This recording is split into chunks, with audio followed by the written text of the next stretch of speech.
ভূমি রাজস্ব দপ্তর ও পুলিশের যৌথ অভিযান চলল ঘিস ও লেইতি নদীতে। বুধবার সন্ধ্যায় ওদলাবাড়ির এই দুই নদীতে অভিযান চলে। নদীর বুকে যথেচ্ছভাবে বালি খাদানের জন্য খনন চলছে বলে সেচ দপ্তর লিখিতভাবে অভিযোগ জানিয়েছিল। সেই ভিত্তিতে এই অভিযান চলছে বলে জানা গিয়েছে। মহকুমা ভূমি সংস্কার আধিকারিক নৃপেন্দ্রনাথ সরকারের নেতৃত্বে অভিযানটি চলে।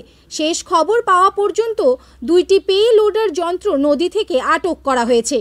Bureau report, daily Dooars news.